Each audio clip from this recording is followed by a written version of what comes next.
ہماری ہر انسان کو اپنی پرائیویسی کا حق ہے، لیکن آج کل دیکھا جاتا ہے کہ فیس بک جیسی بڑی کمپنیوں سے لے کر حکومت تک عام آدمی کی زندگی میں مداخلت کرتا ہے۔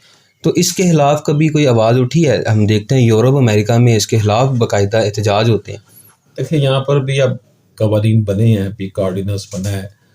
سوشل میڈیا پر اگر کوئی کسی کو ڈسٹرب کرتا ہے، اس کو ہیک کرتا ہے، یا اس پہ ایسی کوئی پوسٹ ڈالتا ہے، یا کسی کو ہیوملیٹ کرتا ہے، تو اس حوالے سے قوانین بنے ہیں، اور یہاں پر اب بہتری آ رہی ہے اس حوالے سے۔ قانونی کارروائی FIA کرتی ہے، فیڈرل انویسٹیگیشن ایجنسی، عدالتوں میں بھی کیسز آ رہے ہیں، لیکن چونکہ وہ آوے کا آوا ہی بگڑا ہوا ہے تو ٹائم لگے گا اس حوالے سے بھی کہ لوگ اس طرح۔ اب دیکھیں نا، ہمارے یہاں پرائم منسٹر کی ویڈیو لیکس ہو رہی ہیں، وائس لیکس ہو رہی ہیں، آڈیو لیکس ہو رہی ہیں، تو جہاں پر پرائم منسٹر لیول کے بندے کو بلیک میل کیا جا رہا ہوتا ہے، وہاں پر عوام الناس کی صورتحال کیا ہوگی؟ انشاءاللہ تعالیٰ بہتری آئے گی۔ مایوسی جو ہے وہ تو ہم نے کرنی نہیں ہے، ہم نے بس گول سیٹ کرنے ہیں کہ قوم کو جو ہے نا وہ بہتری کی طرف لے کر جانا ہے۔